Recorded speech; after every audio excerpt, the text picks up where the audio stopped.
Bonjour, ici Franco La Muerte. Dans ce tutoriel-ci, nous allons apprendre à se servir d'un outil fort sympathique de Cubase SX3. Il s'agit de l'outil Audio Warp, traitant les Warp Samples. Cet outil va nous permettre d'aller quantifier des données audio, donc d'une point wave donnée. J'ai ici enregistré dans le séquenceur, dans le bas, une wave avec mon djembé, mon tambour. Euh, je fais entendre 7 mesures et dans chacune d'elles, je fais entendre des valeurs rythmiques différentes à chaque fois. Première mesure, je fais entendre des noirs. Deuxième mesure, des croches. Troisième, des triolets. Donc, on sépare le temps en trois ici. Quatrième mesure, des doubles croches. On sépare le temps en 4 parties égales. Cinquième mesure, des quintolets. 5 parties égales. Sixième mesure, sextolet. 6 parties égales. Et septième mesure, finalement, des septolets. Donc, on sépare le temps en 7 parties égales. Je dis bien égal, mais bon, comme je ne suis pas percussionniste, j'ai enregistré ça un peu à la sauvage et on pourra comprendre, on pourra entendre que ma prise, justement, n'est pas tout à fait calée, n'est pas égale au niveau de sa subdivision. Eh bien, ben, justement, c'est avec les Audio Warp qu'on va aller quantifier tout ça après coup. Écoutons d'une part, en premier lieu, la wave originale que j'ai enregistrée avec mon djembé.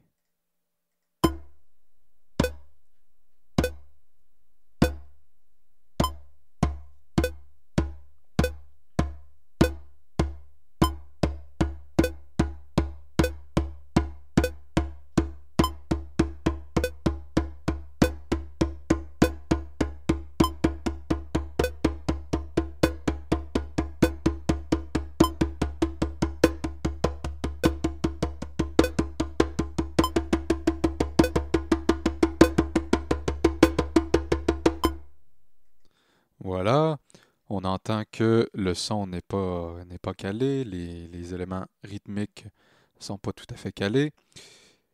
Eh bien, je vais double-cliquer ici dans ma wave pour ouvrir l'éditeur.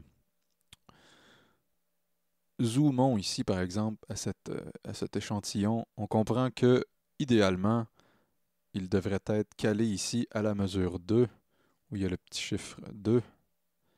Pour aller caler cet échantillon-ci, nous allons utiliser ici les Audio Warp, la petite flèche avec le petit cadran. On vient simplement cliquer ici au début de notre échantillon.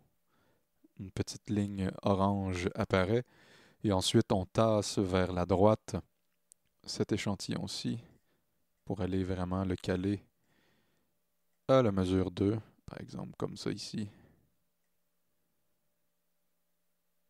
Donc voilà. Eh bien, il s'agit de faire de même pour tous les autres échantillons. Si la quantification audio se fait bien sur des valeurs binaires comme les noirs, les croches, les doubles croches, puisque si on zoome précisément ici, par exemple de la mesure du temps 1 au temps 2, on voit que le séquenceur est divisé en 4 parties égales. 1, 2, 3, 4. 1, 2, 3, 4. Ce qui est l'équivalent des doubles croches. Donc, ça va bien pour quantifier les noirs, les croches, les doubles croches évidemment. Mais lorsqu'on arrive, par exemple, à la mesure 3 ici, où je fais entendre des triolets, triolet 1, 2, 3, 1, 2, 3. Donc le temps est divisé en 3 parties égales. Ça va être plus difficile puisqu'on n'a pas de référent visuel pour la quantification de nos données audio. Eh bien, il va falloir user d'une astuce. D'ailleurs, je tiens à remercier au passage le membre Renaud Drum sur Sample Station qui m'a mis sur la piste concernant cette astuce. Je clique ici dans ma wave qui est déjà traitée. Enfin, juste pour vous dire, les deux waves ici sont les mêmes. Il s'agit d'une copie. Donc, ici, les deux premières mesures sont déjà traitées. Les noirs ici, les croches bien calées d'ailleurs. Si on zoome, on voit à chaque fois qu'ils sont bien calés. À la mesure 3 ici, où les triolets arrivent, bon, déjà, on peut aller quantifier le premier temps.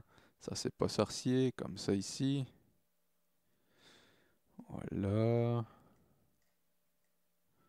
Mais ensuite, comme le grillage est découpé en double croche, 1, 1, 1, 2, 3, 4, et que les triolets subdivisent le temps en 3 parties égales et qu'on n'a pas visuellement accès à une grille de quantification qui nous permettrait de quantifier ces triolets-là, comment on va s'y prendre? Eh bien, c'est une question de BPM, de tempo du projet.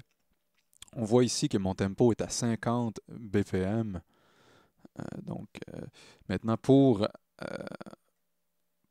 aller quantifier ces triolets-là, il va falloir faire en sorte que les triolets ici deviennent des doubles croches et ben, on va pouvoir ensuite utiliser la grille de quantification qui est en double croche pour aller caler nos données de triolet.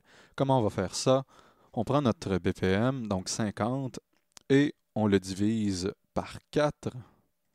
Donc, c'est pas sorcier, 50 divisé par 4 égale 12,5. Maintenant, vu qu'on est dans la section des triolets, on va simplement faire une autre petite manipulation mathématique. Nous allons prendre notre 12,5 et nous allons le multiplier par 3, ce qui va nous donner 37,5. Donc, nous allons placer notre projet au BPM 37,5.